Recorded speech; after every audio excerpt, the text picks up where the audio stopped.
Good afternoon. तो अभी ना ये स्पेसिफिक क्लास जो है ये है सेमीकंडक्टर्स और लाइट के इंटरैक्शंस का। लाइट सेमीकंडक्टर्स के साथ किस तरीके से इंटरैक्ट करती है, तो उस हिसाब से आज हम लोग 3 डिवाइसेस ऐसे पढ़ने वाले हैं लाइट और सेमीकंडक्टर के इंटरैक्शन की। तो जब भी लाइट की बात आती है हम लोग बोलते हैं ऑप्टिक्स, तो जो भी रे ऑप्टिक्स, वेव ऑप्टिक्स, जो भी, ठीक है। तो यहाँ पे ये जो डिवाइसेस हैं, जो लाइट और सेमीकंडक्टर्स जहां पे भी आते हैं ना, हम उनको बोलते हैं इलेक्ट्रॉनिक्स। तो लाइट और सेमीकंडक्टर्स के इंटरैक्शन से जो डिवाइसेस हैं उनका नाम होता है ऑप्टो इलेक्ट्रॉनिक डिवाइसेस। तो ऑप्टो इलेक्ट्रॉनिक डिवाइसेस मतलब लाइट और सेमीकंडक्टर के रिलेशन के इंटरैक्शन वाले डिवाइसेस, ठीक है। तो 3 डिवाइसेस तुम लोग को सिलेबस में हम लोग देखेंगे। सबसे पहला एलईडी, क्या है full form? Light emitting diode. मतलब क्या? जिसमें से लाइट निकलती हो, पता नहीं क्या है, सिंपल है, light emitting diode, light emit करने वाला डायोड। सेकंड फोटो डायोड, ये क्या करता है? फोटो लेता है,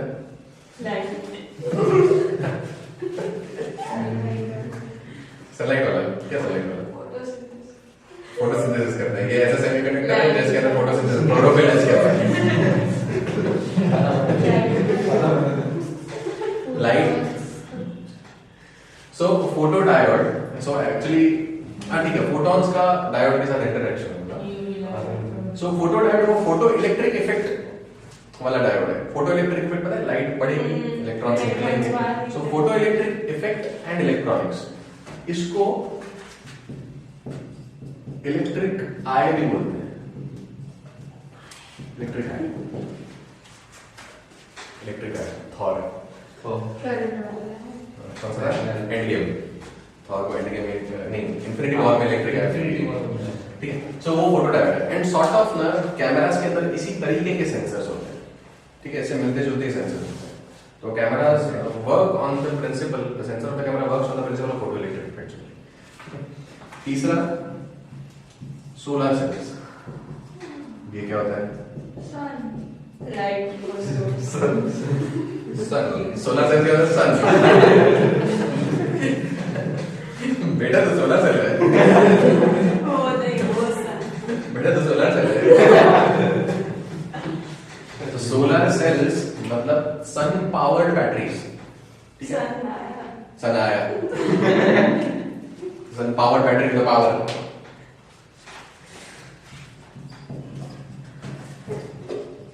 थोड़ा कॉमन सेंस ईशा, थोड़ा कॉमन सेंस। अच्छा, इसमें बैटरीज भी आया, ठीक है। सो एक एक करके देखते हैं। लाइट एमिटिंग डायोड मतलब लाइट एमिट करने वाला डायोड, तो है डायोड ही, तो पीएन जंक्शन, ये डायोड को फॉरवर्ड बायस में कनेक्ट करो। सो यहाँ पे जो भी वोल्टेज इसका भी हो, इधर करंट आई जाएगा। अभी फॉरवर्ड बायस किसको सपोर्ट करता है, किसकी तरफ बायस है? डिफ्यूजन की तरफ बायस है। मतलब वो क्या करेगा? वो इलेक्ट्रॉन्स और होल्स को कहां कहां भेजेगा? जहां जहां वो कम है, जहां जहां कम है वहां भेज रहा है इलेक्ट्रॉन्स और होल्स को।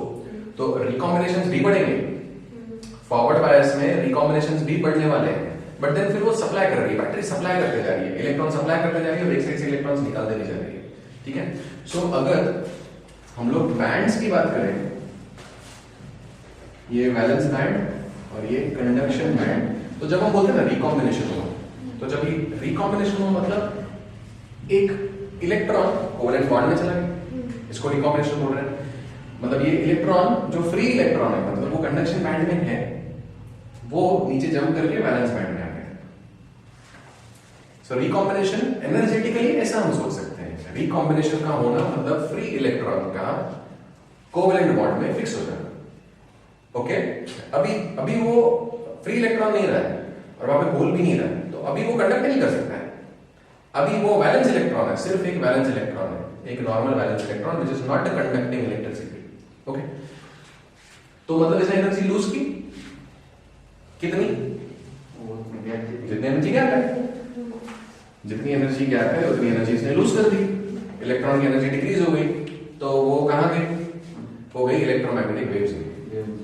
तो वो यहां से नीचे आता है तो एक इलेक्ट्रोमैग्नेटिक वेव रिलीज होती है जिसकी वेवलेंथ होगी लैम्डा, जिसकी फ्रीक्वेंसी होगी न्यू, और जिसकी एनर्जी होगी एनर्जी गैप जितनी।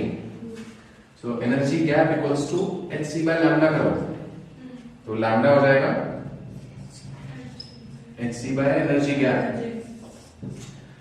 अब मेरे को चाहिए कि ये जो डायोड है इसमें से रेड कलर की लाइट निकले, मेरे को रेड कलर की एलईडी बनानी है, तो मैं एनर्जी गैप उतना सेट करूंगा कि ये वेवलेंथ आए रेड कलर की, मतलब 7500 एंगस्ट्रॉम, एच और सी कांस्टेंट्स है, तो मैं एनर्जी गैप उस हिसाब से ये एनर्जी गैप की वैल्यू निकाली जा सकती है। सो एनर्जी गैप वैसे सेट करूंगा कि लैम्डा की वैल्यू है 7500 एंगस्ट्रॉम, तो मतलब इसको रखोगे तो एनर्जी गैप मिल जाएगा, तो तुमको पता चलेगा कि कितनी इंप्योरिटीज ऐड करनी है ताकि एनर्जी गैप बना रहे। एनर्जी गैप उस हिसाब से रहे कि यहाँ से ये 7500 एंगस्ट्रॉम की लाइट निकलनी चाहिए। अगर मेरे को ब्लू कलर चाहिए तो मैं एनर्जी गैप सेट करूंगा ताकि 3500 हो, ठीक है।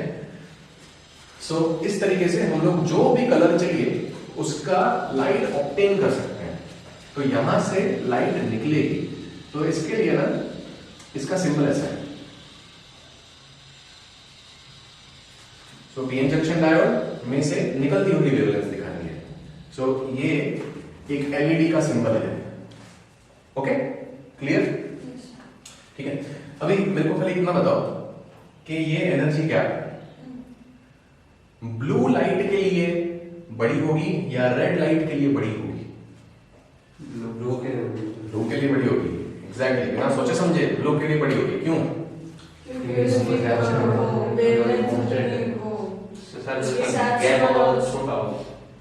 गैप छोटा होगा तो फिर वो वेवलेंथ बड़ी 700 300 तो मैं बोल रहा हूँ ब्लू के लिए गैप बड़ी होगी कि छोटी होगी? उसके लिए गैप बड़ी होगी। गैप बड़ी होगी, क्यों बड़ी होगी? इनवर्सली प्रोपोर्शनल टू वेवलेंथ, तो ब्लू की वेवलेंथ छोटी है तो गैप बड़ी होगी। या फिर डायरेक्टली ऐसे सोचो, blue is the most energetic amount, या rather violet is the most energetic amount VIBGYOR. So VIBGYOR में वायलेट की एनर्जी सबसे ज्यादा, रेड की कम, सबसे कम होगी, ठीक है। तो ये अच्छा, ये अल्ट्रावायलेट भी निकाल सकता है, वैसे ये इंफ्रारेड भी निकाल सकता है।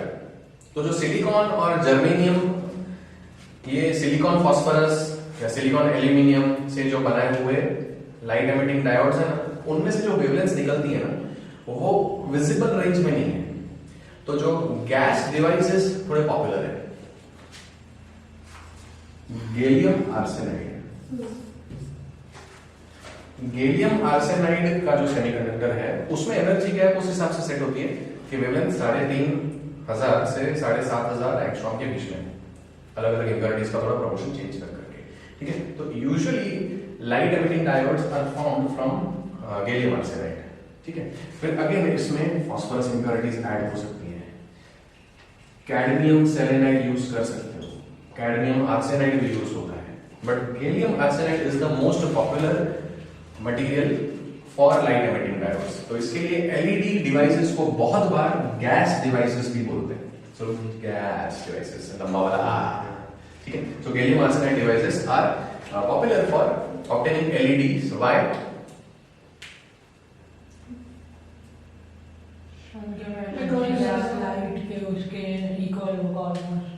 उनके में जो एनर्जी गैप होती है वो विजिबल स्पेक्ट्रम में मिलेंगे अपने को, ठीक है। सो 3500 एंगस्ट्रॉम से 7500 एंगस्ट्रॉम की जो वेवलेंथ वाली लाइट है वो गैलियम आर्सेनाइड में इजीली मिल जाती है, ठीक है। सो ये लाइट एमिटिंग डायोड्स है, ये फॉरवर्ड बायस रखा गया है। फॉरवर्ड बायसिंग में डिफ्यूजन सपोर्ट हो रहा है, डिफ्यूजन सपोर्ट हो रहा है मतलब माइनॉरिटी चार्ज कैरियर साइड ज्यादा जा रहे हैं, तो माइनॉरिटी चार्ज ज्यादा जा रहा है तो रिकॉम्बिनेशंस होंगे, रिकॉम्बिनेशंस होंगे मतलब कंडक्शन बैंड वाला इलेक्ट्रॉन वैलेंस बैंड में होगा। ये वैसा ही हो गया कि तुम्हारे एटम में इलेक्ट्रॉन हाई एनर्जी से लो एनर्जी पे शिफ्ट होता है तो वही वेवलेंथ निकलता है, ठीक है। बट ये ऐसी चीज है जो हमने बनाई है, एटम्स जबकि नेचुरल है, तो एटम्स कितनी लाइट निकालने वाले हम कंट्रोल नहीं कर सकते। जैसे कि ये रेड कलर का है, ये हम कंट्रोल नहीं किए, पेंट्स में से दिखता क्यों है गलत? ये क्या राइट कलर का है? कि नहीं है? रेड कलर का है जो लाइट पड़ रही है उसके वेवलेंथ के हिसाब से, मतलब जो फ्रीक्वेंसी हमारे यहाँ आंख में जाने का, बराबर। तो ये व्हाइट लाइट है, ये ट्यूबलाइट में से व्हाइट लाइट आ रही है, तो हम इधर देखते हैं तो हमको ये रेड दिखता है, तो मतलब ये रेड कलर की एमिट कर रहा है। पर क्या ये रेड कलर का है? नहीं। अगर यहां से व्हाइट लाइट के बदले अगर समझ लो रेड लाइट होती या येलो लाइट होती, तो ये कौन सा दिखता? येलो लाइट होती तो कौन सा दिखता? रेड नहीं, मेरे पास है नहीं, तो ऑरेंज दिखता। ऑरेंज। अगर येलो लाइट होती ना तो ये ऑरेंज दिखता था, ठीक है। अगर ब्लू लाइट होगी तो ये मेरी मैजेंटा दिखेगा या पर्पल जैसा कुछ दिखेगा, ठीक है। तो मतलब ये मटेरियल तो चेंज नहीं हो गया, बट ये व्हाइट लाइट अगर इस पे पड़ रही है तो ये चूज करता है सबसे ज्यादा रेड एमिट करना। ये दूसरी वेवलेंथ भी एमिट कर रहा है, ये सिर्फ रेड एमिट नहीं कर रहा है। ये सराउंडिंग में ये जो है ये सिर्फ रेड एमिट नहीं कर रहा है, ये दूसरी वेवलेंथ भी एमिट कर रहा है। But if it is given all the wavelengths, it is choosing कि मैं रेड लाइट बहुत ज्यादा दूं, but it is emitting other colours also, other colour wavelengths also. तो वो अगर रेड में से कुछ कलर्स मिसिंग निकाल दो, व्हाइट में से अगर तुम कुछ कलर्स साइड में हटा देते हो तो ये रेड उतना नहीं दे पाएगा, तो ये वो वाले कलर्स दे पाएगा जो इसको मिल रहे हैं। So any object only give out those colours from the ones which it is getting, जो उसको मिल रहे हैं वेवलेंथ्स उसमें से ही कोई रिफ्लेक्ट कर पाएगा। तो व्हाइट लाइट में हम लोग ट्रू कलर्स डिटेक्ट करना है, हम ऐसा सोचते हैं। ऐसा क्यों? क्योंकि तुम फिर उसको चूज करने दे रहे हो कि सबसे ज्यादा तू क्या एमिट करना चाहता है, लेकर जी ले अपनी जिंदगी, ठीक है। तो वो उस टाइम पे जो कलर एमिट कर रहा है हम लोग उसको बोल देते हैं कि ये उस कलर का है। तो ऐसा ऑब्जेक्ट्स कोई भी कलर के नहीं होते, ऑब्जेक्ट्स सब कलर्स एमिट कर रहे होते हैं, यूजुअली सब कलर्स एमिट कर रहे होते हैं, डिपेंडिंग उनके ऊपर कौन सी लाइट इंसिडेंट हुई है, ऐसे करके, ठीक है। तो ये प्रिंसिपल हम लोग यहाँ पे चूज कर सकते हैं कि तुमको कौन से कलर की लाइट चाहिए, तुम उतना एनर्जी गैप रखो। अभी इसका कंट्रोल नहीं होता, इसको हम कंट्रोल कर सकते हैं एनर्जी गैप इंक्रीज डिक्रीज करके। अगर पी टाइप करोगे, पी टाइप का इंकर्टीज बढ़ा दिया, होल्स बढ़ा दिया, तो ये एनर्जी गैप इधर नीचे आ जाएगा, कंडक्शन बैंड थोड़ा नीचे आ जाएगा। और अगर एन टाइप करोगे तो वैलेंस बैंड थोड़ा ऊपर हो जाएगा। तो तुमको कितना रखना है एनर्जी गैप, उतनी इंकर्टीज डालो, तुम डिसाइड करो, ठीक है। This is all about LEDs. Clear है? चलो नेक्स्ट करते हैं फोटो डायोड।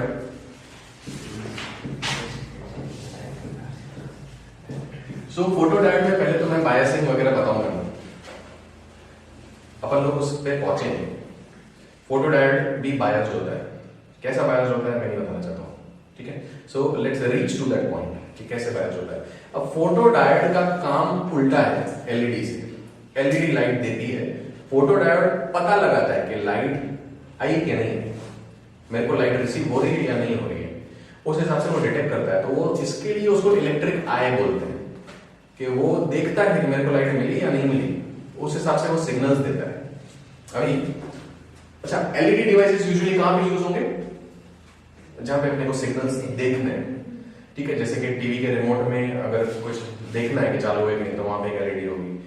जैसे अपना नोटिफिकेशन लाइट होता है फोन में, तो फोन में जो नोटिफिकेशन होती है वो एक एलईडी लाइट होती है। इनफैक्ट हमारा फोन का पूरा स्क्रीन एलईडी लाइट एलईडी से बना हुआ है। फोन के अंदर जो पिक्सल्स होते हैं ना, एक पिक्सल के अंदर 3 सब पिक्सल्स होते हैं, RGB। तुम अपना लैपटॉप का या अपना फोन का स्क्रीन का दूसरे फोन से फोटो ले लो जूम करके, ठीक है। और पर तो क्लैरिटी अच्छा होना चाहिए। फिर तुम वो फोटो को जूम करके देखो, तुमको डिफरेंट डिफरेंट कलर्स दिखेंगे। तो ये एक पिक्सल है, ऐसे पूरे पिक्सल्स भरे होते हैं। तो 1 इंच में कितने पिक्सल्स हैं उसके हिसाब से रेजोल्यूशन बोला जाता है कि 300 ppi या 400 ppi पिक्सल्स पर इंच। वो दिख रहा है?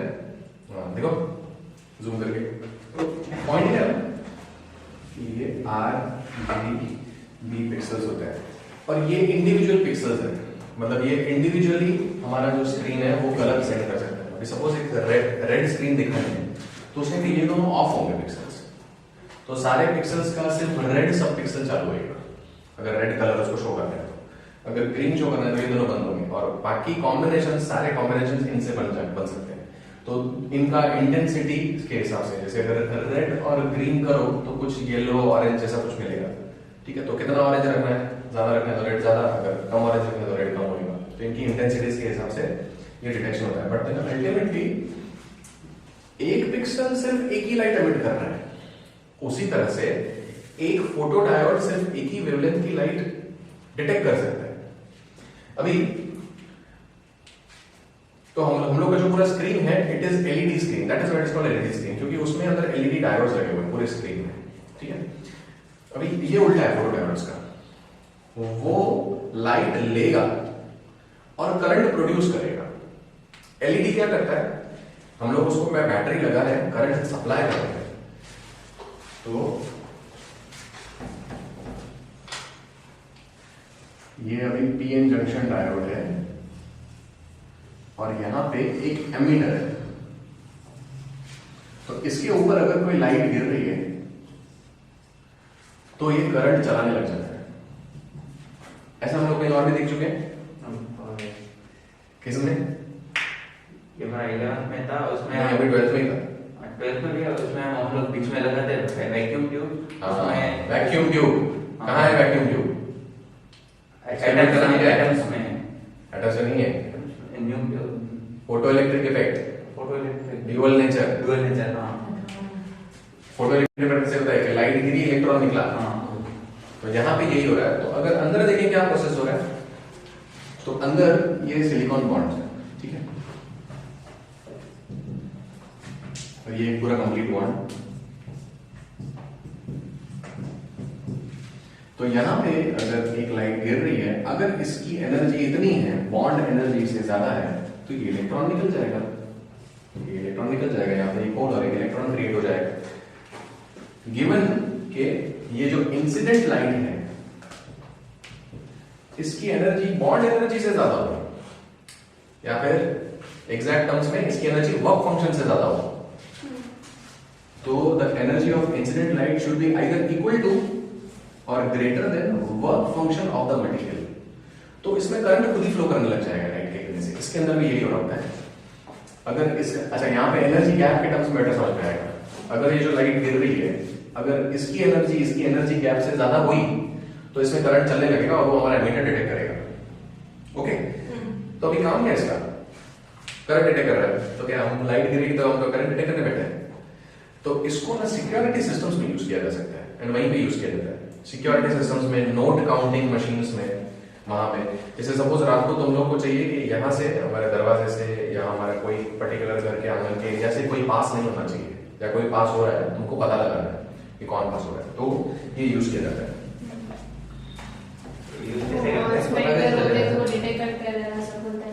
एग्जैक्टली। तो कैसे किया जाता है कि सपोज ये दो वॉल्स है, अभी यहाँ पे वॉल के एक साइड में लगा होगा फोटो डायोड, अंदर वो छोटा सा होता है फोटो डायोड, इतना सा होता है, तो फोटो डायोड लगा दिया जाता है और उसके एग्जैक्टली सामने लेजर लाइट होती है। वो लेजर में से जो लाइट एमिट हो रही है वो एक एलईडी है, उसमें से जो लाइट एमिट हो रही है उसकी एनर्जी फोटो डायोड के एनर्जी गैप से ज्यादा है। तो मतलब जब तक इसका लाइट उसमें गिर रही है तब तक उसमें करंट चल रहा है, सो तब तक उसका एमिटर में करंट होएगा एंड उसमें अलार्म सिस्टम है। सो यहाँ पे ऐसा अलार्म सिस्टम या उसमें लाइट सिस्टम भी लगा सकता है, तो यहाँ पे अलार्म लिख देते हैं। अब अगर ये है फोटो डायोड, इलेक्ट्रिक आई, और यहां पे एलईडी, इसमें से लाइट गिर रही है, अगर बीच में से कोई पास हुआ तो कट हो गए, तो अलार्म स्टार्ट हो जाएगा, अलर्ट हो जाएगा कि भाई यहाँ पे मेरे को करंट मिलना चाहिए था, मिला नहीं, क्यों नहीं मिला, तो अलार्म मिल जाएगा। नोट काउंटिंग मशीन्स में ये काउंट कर रहा होता है, तो नोट का जब ये बंडल रख देते हैं तो वो नोट को ऐसे जब ये स्प्रेड कर रहा है ना, तो वो देख रहे हैं कि एक सेकंड में कितनी बार करंट कट हुआ है, मतलब कितनी बार वो नोट पास हुआ बीच में से, ठीक है। इनफैक्ट अब्रॉड तो ये सिस्टम यूज किया जाता है ऑटोमेटिक स्पीड डिटेक्शन के लिए। यूएस वगैरह में रोड के एक साइड में एलईडी डायोड्स हैं और एक साइड में फोटो डायोड्स हैं, तो कितने सेकंड में दो डायोड्स को क्रॉस किया व्हीकल ने, उस हिसाब से स्पीड, और अगर वो फास्ट हो गया तो ऑटोमेटिकली कैमरा फोटो ले लेता है कि ये बंदा फास्ट है, वो घर पे स्लिप आ जाता है, ठीक है। So photo diodes are called electric eye in that sense कि दे सी द लाइट। अगर लाइट नहीं गिर रही है इन पे तो उनमें करंट कट हो जाता है, बंद हो जाता है। तो वो काम करते हैं लाइट गिरने की वजह से। क्लियर? Yes, sir. हाँ सर। अब ये देखो, इधर लगाई लेजर लाइट और इधर है फोटो डायोड। तो लेजर में से जब तक लाइट आ रही है फोटो डायोड काम करेगा। जैसे ही कोई पास हुआ तो इसको पता चल जाएगा कि अरे कोई पास हुआ है, मेरा करंट बंद हो गया, मेरे को लाइट मिलना बंद हो गई। ठीक है, अब ये ट्यूबलाइट चालू है, इसकी भी तो लाइट इसको एक्साइट करेगी ना, इसने थोड़ी कोई गुनाह किया है। व्हाइट लाइट के अंदर तो सब वेवलेंथ होती है हम बोलते हैं, तो व्हाइट लाइट भी तो इसको एक्साइट करेगी, करेगी कि नहीं? अब इधर लेजर लगाया मैंने और लेजर इसको एक्साइट कर रहा है, इसमें से करंट चल रहा है। अब मैं बीच में से कट किया पर व्हाइट लाइट गिर रही है, तो भी इसमें से करंट तो चालू रहेगा। क्योंकि वो स्पेसिफिक लाइट कलर वाली लाइट को ही वो करती है। तो हमको वो चाहिए नहीं, वी डोंट वांट दिस। क्या कि कोई भी कलर की लाइट हमारे डायोड को एक्साइट करती रहे। We want only specific wavelength to excite the diode. We want only specific wavelength to excite the diode. Exactly. Parul, you are thinking very nice. I am seeing class, शुरू से ही class से तुम सब कुछ ऐसा इंट्यूटिवली बता रही हो। ठीक है, इसका देखो, इसका फोकस बहुत चेंज हुआ है। Good, very good. सो इसके लिए हम लोग क्या करेंगे, हम लोग इसमें से करंट पास होना मुश्किल करेंगे कि करंट इजीली पास नहीं होना चाहिए, करंट मुश्किल से पास होना चाहिए। तो उसके लिए हम क्या कर सकते हैं, हम इसको रिवर्स बायस में कनेक्ट कर सकते हैं। तो photo diodes are reverse bias, मतलब P side is connected to negative terminal of the battery and N side is connected to positive terminal of the battery. Photodiodes are reverse biased to decrease the sensitivity. Sensitivity मतलब थोड़ी light मिली, current चल रहा है। हमको नहीं चाहिए कि कोई भी लाइट करंट फ्लो करवा दे, हमको चाहिए कि हमारा जो सामने जो लेजर रखा हुआ है, एलईडी रखी हुई है, उसकी लाइट ही इसको करंट चलानी चाहिए। तो हम तो अगर ऐसा होगा तो सारे जो चोर लोग हैं वो टॉर्च लेके घूमेंगे, तो ये लगा ठीक है निकल, ऐसा करके हमको वो नहीं चाहिए। तो इसके लिए क्या किया जाता है, सो यूजुअली यहाँ पे जो एलईडीज है ना, लाइट एमिटिंग डायोड्स, उसमें से विजिबल वेवलेंथ नहीं निकल रही होती है, उसमें से बहुत हाई फ्रीक्वेंसी वेवलेंथ निकल रही होती है। ठीक है, और दूसरा इसको रिवर्स बायस कर दिया तो वैसे देख नहीं पाओगे, अरे लाइट निकल रही है ऐसा करके। हाँ ठीक है, तो अदरवाइज तो कोई भी ऑब्जेक्ट जाएगा तो अरे ये भी लाइट, और ये फोटो डायोड, ऐसा नहीं होना चाहिए ना। तो यूजुअली इधर हाई एनर्जी होती है, मतलब विजिबल नहीं, विजिबल स्पेक्ट्रम वाली लाइट नहीं यूज की जाती, and it is made difficult by reverse bias effect. So the term used is photodiode is reverse biased to avoid excitation by stray light. Stray light मतलब जो light हमको नहीं चाहिए, इधर उधर की आवारा लाइट, स्ट्रे का रियल मीनिंग आवारा होता है, तो आवारा लाइट से ये एक्साइट हो जाना चाहिए। आवारा लाइट मतलब और कोई रैंडम लाइट से एक्साइट नहीं हो जाना चाहिए। इसके लिए फोटोडायोड्स में 3 मिनट इसके लिए फोटोडायोड में रिवर्स बायसिंग किया जाता है। अगर उस सेम वेवलेंथ वाली लाइट नहीं जाती, हाँ तो वो पता करना बहुत मुश्किल है ना कि कौन सी ये घर में कौन से वेवलेंथ वाला फोटोडायोड लगा हुआ है, वो पता करना बहुत मुश्किल है। पर सर उससे ज्यादा मतलब बहुत ज्यादा लेके चलते तो हो जाएगा, तो मतलब कितना उसको गामा रेज लेके जानी पड़ेगी। तो ऐसा हर चोर को एक ऐसा देखिए एक्सरे मशीन लेके घूमना पड़ेगा। अरे बट देन धीरे धीरे एक्सरे मशीन का भी थोड़ा बॉर्डर रहेगा ना, तो बॉर्डर जब ये एक्सरे मशीन का बॉर्डर जब उसको क्रॉस कर रहा है उस टाइम पे वो बंद हो जाएगा। ठीक है, सो हाई एनर्जी लाइट का एनर्जी गैप बना के हम लोग को डिफिकल्ट कर दे रहे हैं इसको स्ट्रे लाइट से डिटेक्ट होने के लिए। ठीक है, नहीं तो आजू बाजू की सब लाइट इसको डिटेक्ट करवा देंगे। So reverse bias to reduce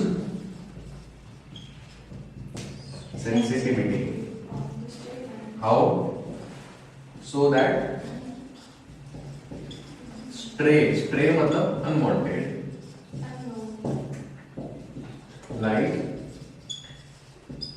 does not excite the photodiode. Okay, और ये चीज थोड़ा क्लियर नहीं है बुक्स में, सो मेरे को ये यूजुअली तुम ऑनलाइन में देखोगे ना बहुत डाउट्स हो रहा है, रिवर्स बायस बुक में देखोगे रिवर्स बायस। इसके लिए स्ट्रेट लाइट टर्म नहीं यूज्ड है, ये मैं बता रहा हूँ ताकि थोड़ा कन्वीनियंट हो जाए समझना। तो स्ट्रे लाइट में एक्साइट नहीं करने लगे, हमारा सिक्योरिटी सिस्टम बहुत फुल प्रूफ होना चाहिए, इसके लिए रिवर्स बायस किया जाता है। ओके, ये फोटोडायोड का सिंबल है, जैसे पीएन जंक्शन पे लाइट गिर रही है। ओके, सो सोलर सेल मतलब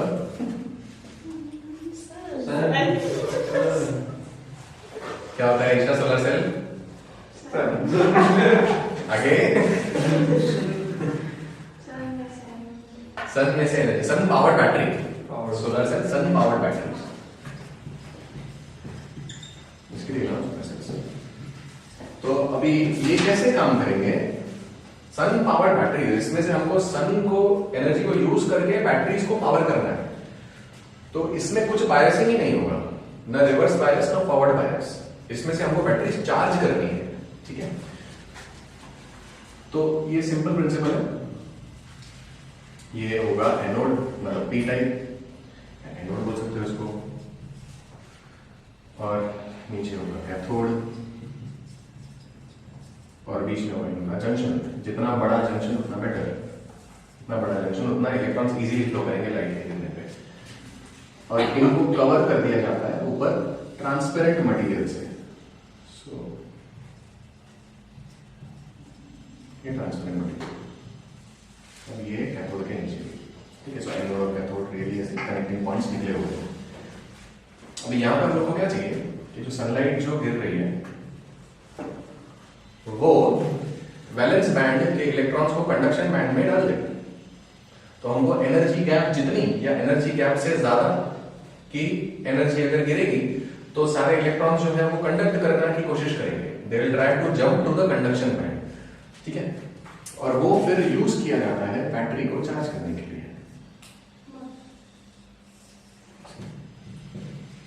ठीक है, फिर इसमें से हम लोग हाउस होल्ड पावर में यूज करते हैं, फिर इन्वर्टर लगाना पड़ता है। तो रेक्टिफायर क्या था, क्या करता है?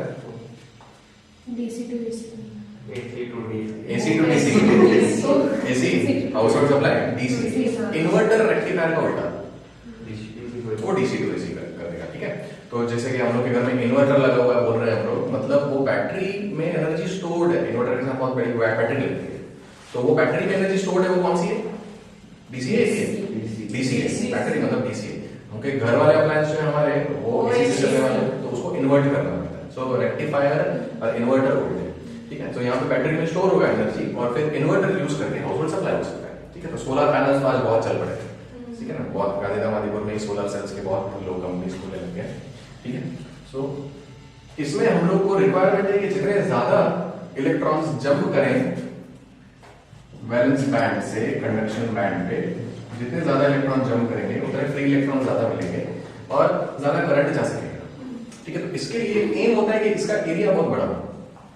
सोलर पैनल्स तुमने देखे होंगे, ऊपर से एक ट्रांसपेरेंट लेयर होती है, ऊपर से ऐसा दिखता है, कुछ पूरा ट्रांसपेरेंट दिखता है और इसके अंदर ऐसे से लाइन होती है। तो ये लाइन जो है ना, ये ऊपर एनोड की लाइन है, और इसको एक लेयर नहीं होती है, यूजुअली मल्टीपल लेयर्स होती है। तो एम इज कि ज्यादा से ज्यादा area should be expose to sun, ताकि more electrons jump to the conduction band. ठीक है, तो रियली यहाँ पे तो मैंने दो ही दिखाया है, एनोड और कैथोड। मल्टीपल लेयर्स होती है एनोड कैथोड की, एंड ये ऐसे मटेरियल्स ट्राई किए जाते हैं जिसमें लाइट डीपली पेनिट्रेट कर सके। ठीक है, तो usually these layers are called wafers, silicon wafers. Yes, wafers, wafers मतलब chips, chips. So this is the origin of the term chips. Chips मतलब पतला सा लेयर। ठीक है, लेज वाला चिप्स नहीं, तो बोलते ना कि इसमें चिप डाला हुआ है, जैसे आजकल बहुत चल रहा है कि कोरोना की वैक्सीन है, माइक्रोसॉफ्ट वाला ने चिप डाला हुआ है। सुना होगा तुम लोगों ने, अगर सच में ऐसा है, सुना तुम लोगों ने, बहुत ऐसा रूमर चल रहा है कि कोरोना की वैक्सीन में माइक्रोसॉफ्ट वालों ने चिप डाली हुई, तो मतलब जैसे ही कोरोना की वैक्सीन लेगा मेरे को विंडोज इंस्टॉल करना है, इसी के लिए आ जाएगी। ठीक है, तो these are called silicon wafers, मतलब पतले पतले लेयर्स हैं। सो पतले पतले एंड लंबे लंबे। सो पतले से क्या फायदा, लाइट डीपली पेनिट्रेट कर पाएगी। अगर एक मोटा थिक लेयर डाल दिया तो लाइट ऊपर ही रहेगी बस, एंड एरिया बड़ा करने से ज्यादा इलेक्ट्रॉन्स फ्लो करेंगे। ठीक है, so very simple solar cell, कोई कॉम्प्लिकेशन नहीं है। यहाँ पे सोलर सेल का फंक्शन देखा जाए तो फोटो डायोड जैसा है, लाइट गिरती है और करंट ऑब्टेन होता है, but photo diode reverse biased होता है, सोलर सेल बायस्ड ही नहीं होता है। सोलर सेल यूज होता है बैटरी चार्ज करने के लिए, ठीक है। बट अगर चार्ज करना है तो हम लोग एनोड को किससे कनेक्ट करें और कैथोड को किससे कनेक्ट करें बैटरी के? पी टाइप को किससे कनेक्ट करने का, एन टाइप को किससे कनेक्ट करने का? बैटरी को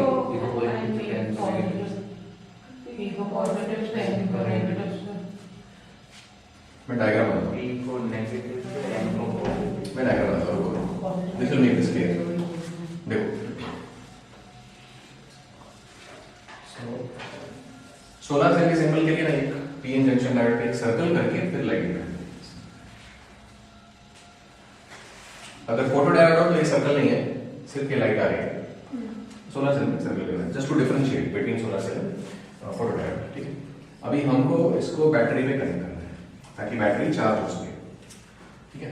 अभी इसमें करंट आ रहा है तो बहुत सारे इलेक्ट्रॉन्स अपना वैलेंस बैंड छोड़ के कंडक्शन में जा रहे हैं, तो नंबर डेंसिटी बढ़ गई। नंबर डेंसिटी बढ़ने की वजह से कौन से साइड का फ्लो हो जाएगा? ड्रिफ्ट के साइड का कि डिफ्यूजन के साइड का? अभी ज्यादा इलेक्ट्रॉन्स अवेलेबल है, ज्यादा इलेक्ट्रॉन्स अवेलेबल है, उन इलेक्ट्रॉन्स की एनर्जी नहीं बढ़ी है, नंबर डेंसिटी ऑफ इलेक्ट्रॉन्स बढ़ चुका है। जब कर रहे हैं बहुत सारे इलेक्ट्रॉन्स हो गए तो डिफ्यूजन होगा, बहुत सारे इलेक्ट्रॉन्स होगा तो डिफ्यूजन होगा, नंबर डेंसिटी की वजह से, नंबर डेंसिटी की वजह से डिफ्यूजन होगा या ड्रिफ्ट होगा, बताना मेरे, ठीक है। तो मैं YouTube पे भी इनकम्प्लीट ही डालूं, ये टॉपिक कंप्लीट करेंगे अभी तक, ठीक है। बट YouTube में बताना मेरे को, तुम लोग वीडियो देख के वहां पे कमेंट भी कर सकते हो या कोई भी कर सकता है कि सोलर से जो लाइट आ रही है, सन से जो लाइट आ रही है, वो डिफ्यूजन करंट को फेवर करती है या ड्रिफ्ट करंट को फेवर करती है, या मतलब फॉरवर्ड बायस को फेवर कर रही है या रिवर्स बायस को फेवर कर रही है। Find this out, figure this out, ठीक है। तो उससे हमको पता चलेगा कि बैटरी के कौन से टर्मिनल पे कनेक्ट करना है। अगर डिफ्यूजन को सपोर्ट कर रही है तो मतलब फॉरवर्ड बायस सपोर्ट हो रहा है, पी पॉजिटिव एंड नेगेटिव, और अगर ड्रिफ्ट को फेवर कर रही है तो पी को नेगेटिव एंड को पॉजिटिव से कनेक्ट करेंगे, ठीक है। सो ये लाइट कौन से साइड करंट को फेवर करेगी, you have to find this out, okay, ठीक है। सोलर सेल में से यूजुअली जो वोल्टेज बैंड गैप जो रखा होता है वो 1 to 1.8 इलेक्ट्रॉन वोल्ट रखा होता है, ये बैंड गैप इतना रखा होता है, ठीक है। अब हम लोग क्या चाहते हैं, जैसे रात को तो सन नहीं है ना, हम लोग तो चाहते हैं कि सोलर पैनल जो है हमारे रात को भी चले, तो उसको बस विजिबल लाइट पे लिमिटेड नहीं रखा जाता है कि भाई विजिबल वाली लाइट ही इसको एक्साइट कर पाएगी। रात को जो गर्मी वगैरह भी होती है, कहीं और से भी लाइट आ रही है, वो भी उसको एक्साइट कर सके, वो भी उसमें से करंट पास करवा सके। तो रियली सोलर सेल का एनर्जी का बहुत कम रखने की कोशिश की जाती है, ठीक है ना। इसमें से हम लोग को एनर्जी जो मिल रही है वो 0.5 to 1 वोल्ट के आसपास वोल्टेज मिलता रहता है, और ये वोल्टेज यूज करके हम लोग एक बैटरी चार्ज करते रहते हैं। मतलब ये बैटरी में जो ये है जो बैटरी में जो वोल्टेज है जो चार्ज की जा रही है उसका वोल्टेज इससे कम होना चाहिए तो ये चार्ज होगी, नहीं तो ये इसको करंट सप्लाई करना चाहते हैं, ठीक है। तो the voltage of the battery to be charge should be less than 0.5 और 1 वोल्ट, जैसा हमारा सोलर सेल है, ओके। अभी यहां पे ना मैं तुमको हिंट दे देता हूं कि एनोड इलेक्ट्रॉन्स एमिट करता है, एनोड इलेक्ट्रॉन्स निकालता है और कैथोड उसको इलेक्ट्रॉन्स को लेता है। So that is why in a solar cell anode is called the emitter and cathode is called base or collector. So क्या है emitter? Emitter of electrons and क्या collector? Collector of electrons. ठीक है?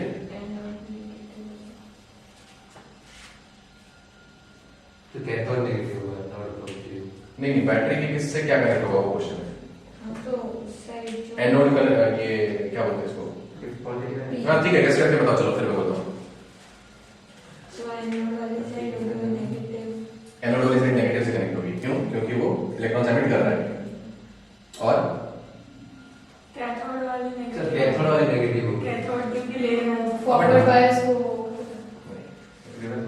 सही बोल रही है। देखो जब भी बैटरी को चार्ज करना है ना, तो हम क्या करेंगे, चार्ज करने के लिए हम क्या करेंगे, नेगेटिव साइड को दूसरे बैटरी के नेगेटिव साइड से लगाते हैं, पॉजिटिव साइड को दूसरे बैटरी के पॉजिटिव साइड से लगाते हैं। बैटरी चार्जिंग, करंट इलेक्ट्रिसिटी, अगर एक बैटरी को चार्ज करना है तो बैटरी का पॉजिटिव टर्मिनल हायर बैटरी के पॉजिटिव टर्मिनल से, नेगेटिव टर्मिनल हायर बैटरी के नेगेटिव टर्मिनल से लगा होगी। तो अगर यहाँ पे हम चाहते हैं कि हमारी एक बैटरी चार्ज हो, तो ये एमिटर है और ये कलेक्टर है, यहाँ से इलेक्ट्रॉन्स निकल रहे हैं, तो इसको नेगेटिव बैटरी के टर्मिनल से कनेक्ट करना पड़ेगा, इसको पॉजिटिव टर्मिनल से कनेक्ट करना पड़ेगा। क्योंकि यहाँ से इलेक्ट्रॉन्स निकल रहे हैं तो ये इसको नेगेटिव चाहिए, ये नेगेटिव को और नेगेटिव करना है आपको, और एक कलेक्टर है, ये इलेक्ट्रॉन्स ले रहा है, तो इस पॉजिटिव को और पॉजिटिव करना है, तभी बैटरी काम करने के लिए रेडी होगी। When the negative terminal of the battery is at a very low voltage, positive terminal of the battery is at a very high voltage, then the battery works. अगर इसका चार्ज भी 0, इसका charge 0, तो battery का काम करेगी। So battery का EMF restore करने के लिए the P type should be P side should be connected to the negative terminal of the battery and N side should be connected to the positive terminal of the battery. This does not mean reverse bias. इसका मतलब reverse bias नहीं है, क्योंकि battery इसको नहीं supply कर रही है, ये बैटरी को सप्लाई कर रहा है। रिवर्स बायस या फॉरवर्ड बायस कब होता है, जब भी बैटरी की वजह से इसमें इलेक्ट्रिक फील्ड हो, पर यहाँ पे ऐसा नहीं हो रहा है, यहाँ पे इसका वोल्टेज ज्यादा है, ये बैटरी को चार्ज सप्लाई कर रहा है। ठीक है, सो एमिटर, अच्छा इसके लिए रिक्वायरमेंट्स क्या क्या है सोलर सेल के लिए एक बार डिस्कस कर लें। सोलर सेल के लिए जो एनर्जी गैप है वो इतना होना चाहिए 1 to 1.8 इलेक्ट्रॉन वोल्ट। दूसरा, एरिया बहुत ज्यादा होना चाहिए, और थिन क्यों होना चाहिए, वो डीलाइट्रेट पहले। हाँ, तो इसका ट्रांसपेरेंसी बहुत अच्छी होनी चाहिए, we should say like that. ठीक है, सो भले थिक हो पर अगर ट्रांसपेरेंट मिल गया तो चलेगा। ठीक है, so 1 to 1.8 electron volt of energy gap has to be maintained. The area that is exposed to the sun should be very large. The transparency और the absorptive property of the material should be very high. ठीक है, और दूसरा इसका raw material का availability भी एक criteria है। रॉ मटेरियल इसका मिलता है बहुत कम है, तो इसके लिए सोलर सेल्स का प्रोडक्शन थोड़ा स्लो है। ओके, जनरली ब्लू कलर क्यों होता है? जनरली हाई कलर एब्जॉर्ब करने के लिए जनरली ब्लू कलर होता है, क्योंकि उसमें एनर्जी ज्यादा है। From the visible spectrum blue की एनर्जी सबसे ज्यादा है ऐसे करके। ठीक है, that's one of the reasons कि वो हाई एनर्जी एब्जॉर्ब करेगा। ठीक है, सो एनर्जी गैप को यहाँ पे कोशिश की जाती है कम रखने की। क्यों? ताकि कोई भी लाइट को ले और उसमें से इलेक्ट्रिसिटी जनरेट हो जाए। यहाँ पे अपना काम डिटेक्शन फोटोइलेक्ट्रिक डायोड की तरह नहीं है कि पता लगाएगा लाइट की है नहीं। यहाँ पे हमारा काम है जो भी आजू बाजू की इलेक्ट्रॉन्स को फ्लो करवाओ और बैटरी चार्ज करवाओ। ठीक है, सो ये ऑप्टो इलेक्ट्रॉनिक डिवाइसेस। ठीक है, सो ऑप्टो इलेक्ट्रॉनिक मतलब लाइट और सेमीकंडक्टर के इंटरेक्शन वाले devices. So light emitting diode में करंट दो, लाइट निकलेगी। उसमें क्यों लाइट निकल रही है? क्योंकि कंडक्शन बैंड से वैलेंस बैंड पे आ रहा है, लो जंप कर रहा है तो लाइट निकल रही है, लाइट एमिटिंग। फोटो डायोड पे लाइट गिरेगी तो करंट फ्लो होगा। सोलर सेल भी सेम, लाइट गिरेगी तो करंट फ्लो होगा, बट सोलर सेल को हमको डिटेक्टर की तरह नहीं यूज करना है, फोटो डायोड को डिटेक्टर की तरह यूज करना है। इसके लिए उसको रिवर्स बायस करके रखा जाता है। ठीक है, so if given a chance photo diode को भी अगर उसमें से रिवर्स बायसिंग हटा दो फोटो डायोड में से, तो तुम उसको छोटा सा बैटरी की तरह यूज कर सकते हो। But then photo diodes are very small, area बहुत कम होगा क्योंकि वो पर्पस ही नहीं है इस करके। But photo diodes, can photo diode generate electricity? Yes, they can generate electricity if light is falling on them. ठीक है, चलो गुड, ऑप्टो इलेक्ट्रॉनिक डिवाइसेस खत्म। चलो बाय बाय।